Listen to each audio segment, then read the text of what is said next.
रोज एक नई कहानी देखने के लिए चैनल को सब्सक्राइब करें और बेल आइकन दबाना ना भूलें। राघव रोज की तरह पूरे दिन की मेहनत के बाद अपनी टैक्सी लेकर घर आता है और घर आकर अपनी माँ से कहता है, माँ कहाँ हो? जल्दी आओ, बहुत भूख लगी है, खाना लगा दो, मैं अभी फ्रेश होकर आया। राघव फ्रेश होकर आता है। उसकी माँ थाली में खाना परोस के उसको देती है, साथ ही उससे पूछती है, बेटा कैसा रहा आज का दिन? कोई बात तो नहीं हुई ना? नहीं माँ, क्या बात होगी, हम छोटे लोग हैं, अपना काम करके पैसे ले लेते हैं, बस आगे कुछ नहीं। हाँ, लोग शायद हमको इतनी इज्जत नहीं देते जितनी वो अपने साथ के लोगों को देते हैं, पर कोई बात नहीं। राघव और उसकी माँ खाना खाकर सोने के लिए चले जाते हैं। अगले दिन राघव रोज की ही तरह अपनी टैक्सी चलाने के लिए घर से निकलता है। पूरा दिन टैक्सी चलाकर शाम के समय जब वो वापस आ रहा होता है तो ट्रैफिक सिग्नल पर से वो अपनी टैक्सी को निकाल रहा होता है कि तभी अचानक एक निशा नाम की लड़की उसकी टैक्सी के सामने आ जाती है, जिसको बचाने के लिए वो एकदम से ब्रेक लगा देता है और उस लड़की को बचा लेता है। लेकिन उसकी इस अनजाने में हुई गलती, जो शायद गलती थी भी नहीं, उसके लिए वो लड़की उससे कहती है, ओ बदतमीज, बाहर निकल जरा तू गाड़ी से। माफ कीजिए मैडम, पर मैंने तो टाइम पर ब्रेक लगा दी थी, आपको गाड़ी ने छुआ भी नहीं। हाँ साले, तुझे पता नहीं लगा कि मुझे लगी है या नहीं? तेरे जैसे लोगों को ना गाड़ी चलानी तो आती नहीं, पता नहीं लेकर क्यों निकलते हैं। मैडम, मेरी गलती क्या है? आप ऐसे बीच रोड पर क्यों चिल्ला रही हैं ऐसे? हाँ, तेरे कहने पर ही तो होगा सब कुछ। एक तो गाड़ी चढ़ा दी, ऊपर से बकवास किए जा रहा है, तुझे तो मैं बताती हूँ।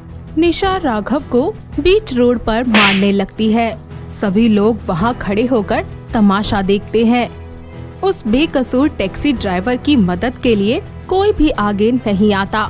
वो कभी उसको थप्पड़ मारती, तो कभी उसका कॉलर पकड़कर इधर उधर घसीटती, तो कभी उसकी टैक्सी को पैरों से मारती रहती, पर कोई उसकी मदद नहीं करता है। आसपास खड़े लोग फोन में इस घटना की वीडियो बना लेते हैं और देखते ही देखते सोशल मीडिया पर ये बात आग की तरह फैल जाती है। दूसरी तरफ सभी लोगों के सामने उसकी बेइज्जती करने के बाद निशा उससे कहती है, आज तो बेटा तेरे खिलाफ मैं पुलिस केस भी करूंगी। टुच्चा सा ड्राइवर, अबे तेरी औकात ही क्या है मेरे सामने, निहायती बेशरम कहीं का। इतना कहकर वो वहाँ से चली जाती है और राघव बीच रोड पर बेसुध बेसहारा सा खड़ा रह जाता है। बिना किसी गलती के उस बेचारे ने सरेआम अपनी इज्जत को ऐसे लड़की के हाथों गवाया, जिसने शायद अपने घर वालों की इज्जत भी नहीं करनी सीखी होगी। खुद को संभालते हुए वो अपने घर पहुंच जाता है, लेकिन इस घटना की चर्चा अब हर जगह होने लगती है। मीडिया को खबर मिलती है, जहां कोई इस लड़की की हरकत को सही कह रहा है तो कोई गलत। दूसरी तरफ राघव की इस हालत को देखकर उसकी माँ उससे पूछती है, बेटा क्या हुआ तुझे? किससे लड़के आया है तू? मुझे बहुत घबराहट हो रही है बेटा, बताना क्या हुआ? राघव रोता रोता वहीं पर ही बैठ जाता है। ये सारी घटना इतनी फैल चुकी थी कि ये सुनकर राघव का दोस्त गौरव उसके घर आता है और राघव को ऐसे टूटा हुआ देखकर उससे कहता है, राघव तू क्यों रो रहा है भाई? वो लड़की है, इसका मतलब ये नहीं कि कुछ भी कर सकती है। तेरे साथ मैं हूँ और वो हर लड़का तेरे साथ है जो अपनी इज्जत और सेल्फ रिस्पेक्ट के लिए लड़ना जानता है। हम पुलिस के पास जाएंगे और कंप्लेन करेंगे। अरे बेटा क्या हुआ, मुझे भी बताओ ना। अरे कैसी कंप्लेन, क्या हुआ? गौरव शीतल को सब बताता है और फिर तीनों मिलकर पुलिस स्टेशन में जाकर कंप्लेंट दर्ज करवाते हैं।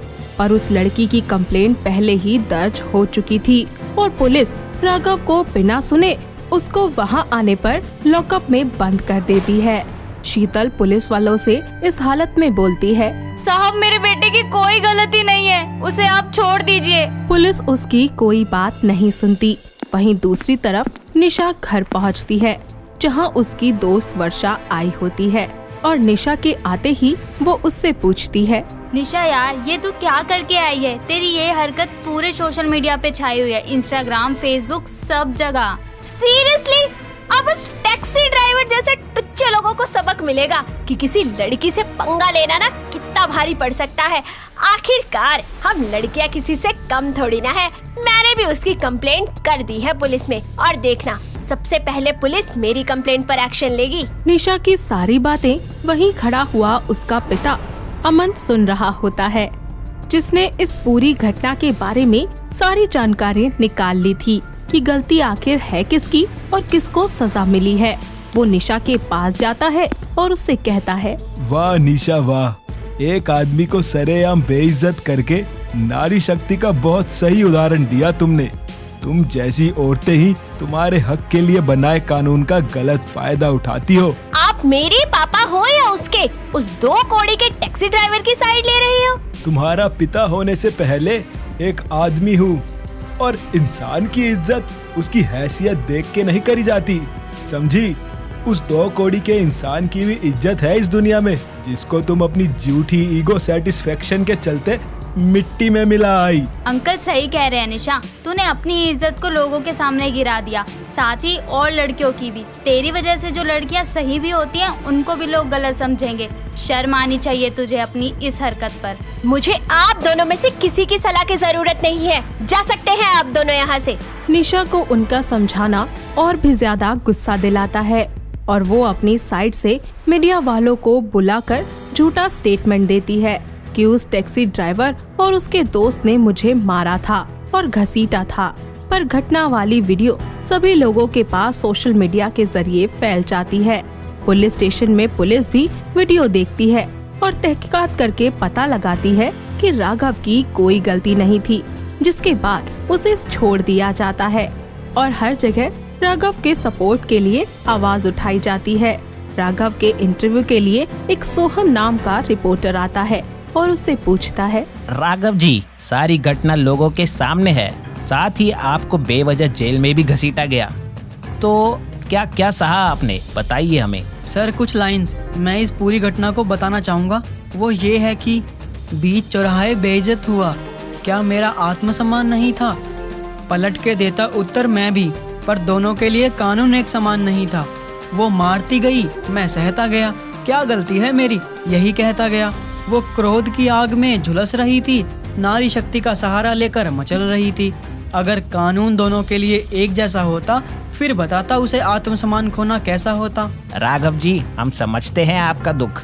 लड़कों को अक्सर बिना गलती के भी बहुत कुछ सहना पड़ता है, पर आप फिक्र मत कीजिए, आप सही हैं तो आपके साथ हम सब हैं। आप क्या चाहते हैं उस लड़की से, बताइए। सर मुझे किसी चीज़ की चाहत नहीं है, छोटा सा टैक्सी ड्राइवर हूँ, पैसा या कोई मुआवजा नहीं चाहिए मुझे, बस मेरा आत्मसम्मान, मेरी इज्जत वापस चाहिए, और मेरी टैक्सी का जो नुकसान किया उस मैडम ने, बस वो, और कुछ नहीं। राघव का ये इंटरव्यू सभी जगह वायरल हो जाता है।